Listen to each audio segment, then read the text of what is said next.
Ninguna persona nace con instinto criminal, ni con malas costumbres adquiridas.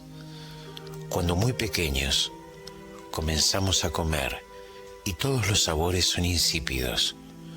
Tal vez todo sea nuevo, pero todo sabe igual.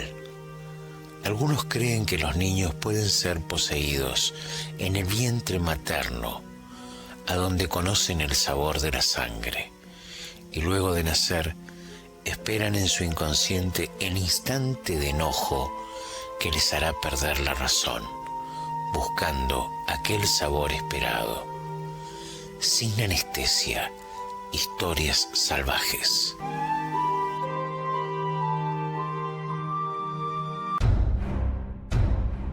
Sin Anestesia te presenta Peligrosa, una historia llena de sorpresas sobre la salvaje vida de una joven que llegó a este mundo como una inocente criatura enferma, con una desdichada y turbulenta vida criminal.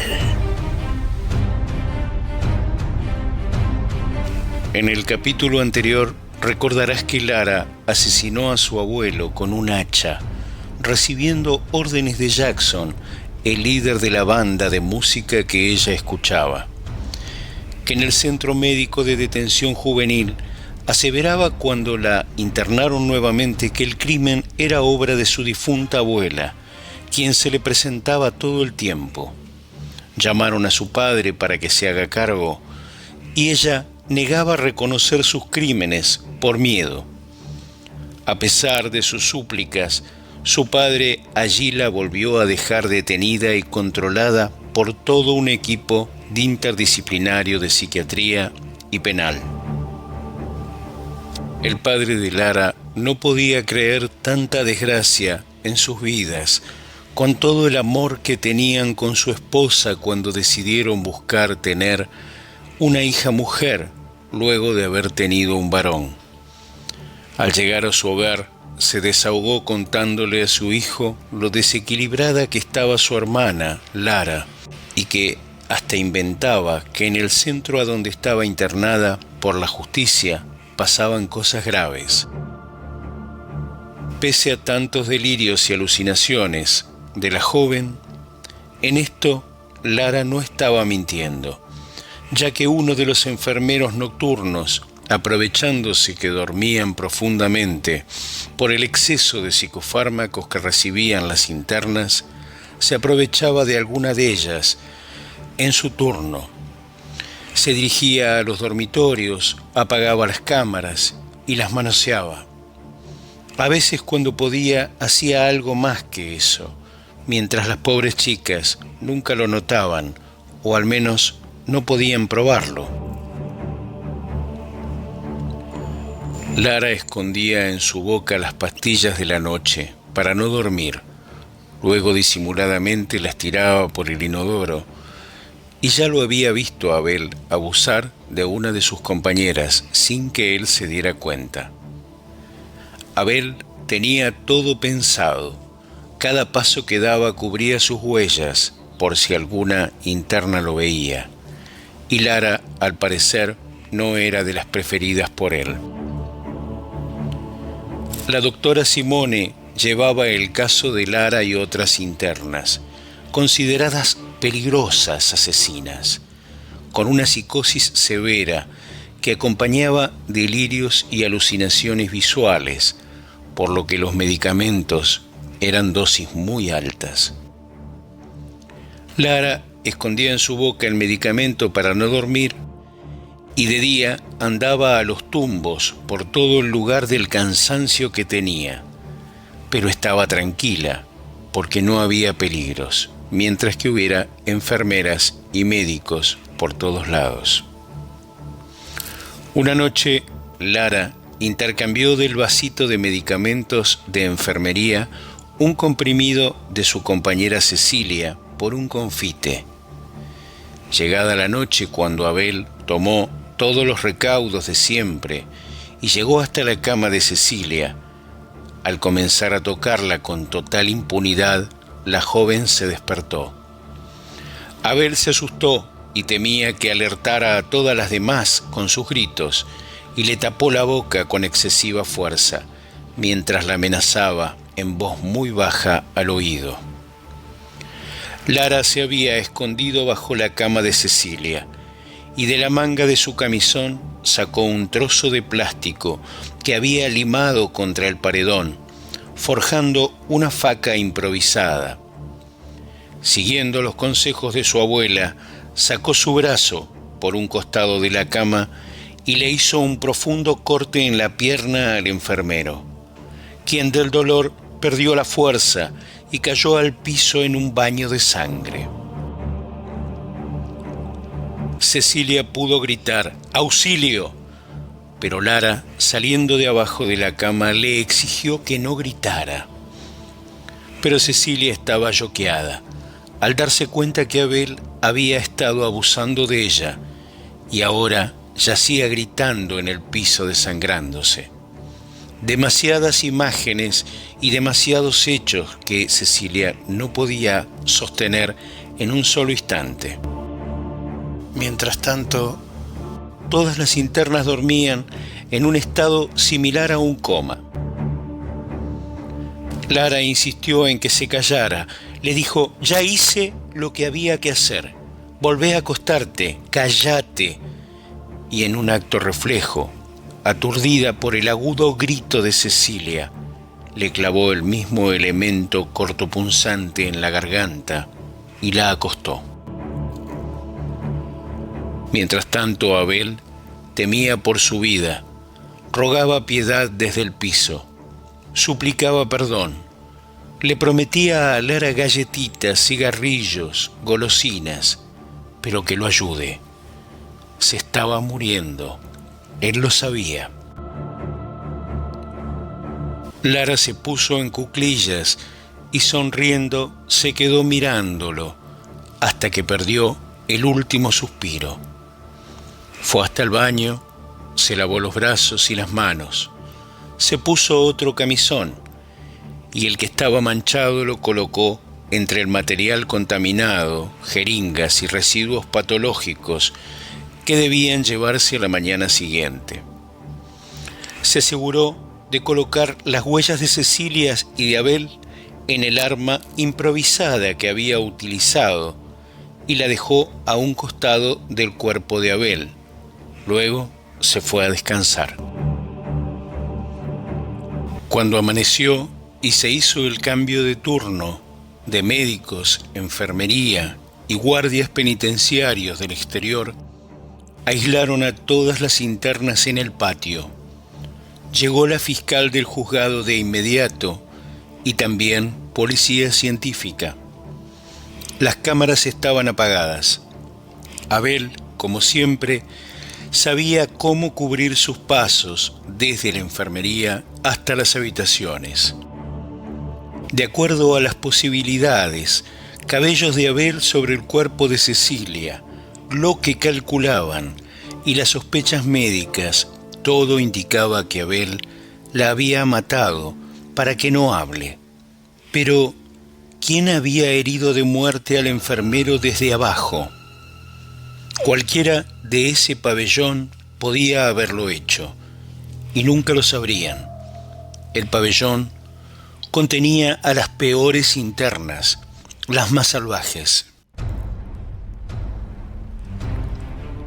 La jefa del servicio conocía muy bien cada rincón, cada sector, e intrigada le pidió al guardia a cargo revisar las cámaras del pasillo a los baños. Dentro de los baños no había cámaras, pero pudieron ver entrar y salir a una de las internas con ropa manchada y luego con ropa limpia. No lograban ver la cara, y esto desesperaba a la fiscal, quien pedía urgencia en los resultados a policía científica. Mientras tanto, los residuos patológicos ya habían sido retirados por la mañana y en las bolsas se escapaban las pruebas. Lara estaba serena como siempre, sentada en el patio, junto a las demás internas, a la espera de poder volver a entrar. De hecho, se reía sola y podían verla feliz hablando con la presencia imaginaria de su abuelita. La fiscal se paró frente al ventanal junto a la jefa del servicio y le preguntó: ¿Usted quién cree que fue? Las dos se quedaron mirando fijamente una a cada interna. Algo salía de lo común. Todas estaban nerviosas, algunas lloraban, y hasta las más salvajes tenían una expresión de odio y miedo en sus caras. Pero había una sola, que se veía como una caperucita con la canastita llena. Y la fiscal fue hasta el patio, se paró frente a Lara y le preguntó: Lara, ¿vos sabés algo de lo que pasó anoche? Shh, no grite, Cecilia está durmiendo. Te pregunté si vos sabés algo. Lara consultó con su abuela en voz alta. ¿Le cuento, abuela? Y una dulce voz de ancianita, cambiando bruscamente de expresión, le respondió a la fiscal. Lara no sabía qué hacer. Y yo, como su abuela, tenía que hacer algo por esa jovencita.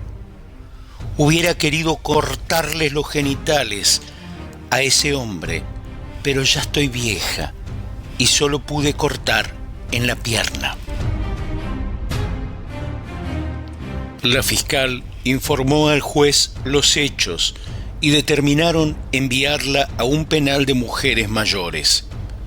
Los médicos del servicio se opusieron, dado que con solo 15 años aún era una niña, para ir a la cárcel. Allí las otras internas la matarían. El juez tenía la última palabra, pero aún no sabía qué determinar, cuál sería la mejor decisión. Lara suplicaba quedarse en el parque, a donde se había hecho amiga de unos perros que deambulaban por ahí y eran los únicos que podían entrar y salir por debajo de los portones. Pero la decisión fue encerrarla en una habitación de contención, sujetarla a la cama y esperar a la determinación de la justicia. El juez pidió al equipo médico una entrevista para decidir y determinar cuál sería el mejor paso a seguir. Quería estar presente, así que organizaron esta, y cuando volvieron a preguntarle a Lara sobre los hechos, los relató, pero según lo que su abuela le había contado. No diría nada más porque tenía mucho miedo. El juez lo observaba en silencio y pidió indagar un poco más a través del psiquiatra del equipo interdisciplinario, quien le dijo: Lara, queremos que sepas y que estés convencida que entendemos que vos no tenés nada que ver, que tu abuela asesinó a tu abuelito y ahora a un enfermero. Lara miró hacia el piso en silencio, como relajada, por un momento. De pronto, al levantar la cabeza, su mirada no era la misma, y con voz de ancianita le dijo a todos los médicos presentes y al juez: yo siempre defenderé a mi nietita. Ella no hizo nada. Ese degenerado debía morir, y esa chica estaba aturdiéndonos con sus gritos. Si dejan a Lara encerrada, tendré que matarlos a todos. No importa el tiempo que me lleve. El juez se comunicó con el director del penal y autorizó el traslado. Las enfermeras colocaron las pertenencias de Lara en unas bolsas grandes y encontraron en los bolsillos de su campera negra cartas viejas de su muñeca. Cartas de odio a su tío, a su maestra, a su compañera de primaria que la molestaba, hasta una carta de su abuela con una lista de crímenes que Lara debía cometer. Los médicos se sorprendieron que cambiaba la tipografía, la forma de escribir, hasta las personalidades eran diferenciables. La pregunta que se hacían era: ¿cuál de esa lista sería el primero al que iría a buscar? Cuando llegó el momento de trasladarla al penal, fueron al cuarto a donde estaba acostada y atada por las enfermeras, pero había logrado soltarse. La ventana estaba abierta y la vieja y oxidada reja del nosocomio arrojada hacia el exterior. El juez y la fiscalía ordenaron un perímetro de búsqueda policial en las calles. Se ordenó que todas las patrullas lo hicieran por toda la zona, en un radio de 10 cuadras a la redonda. «La vamos a atrapar», dijo el comisario a la fiscal, intentando tranquilizarla. Y ésta le respondió: «No me preocupa tanto eso, sé que lo harán. Me preocupa más esta lista de inocentes que tengo en mi mano. No sé quién podría ser el siguiente».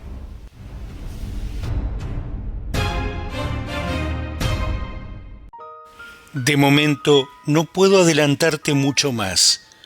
Tendrás que esperar a nuestro encuentro del próximo miércoles para poder seguir de cerca los pasos de esta salvaje criminal, que por la desgraciada vida que llevó y su corta edad ha transformado sus traumas en una patología psiquiátrica.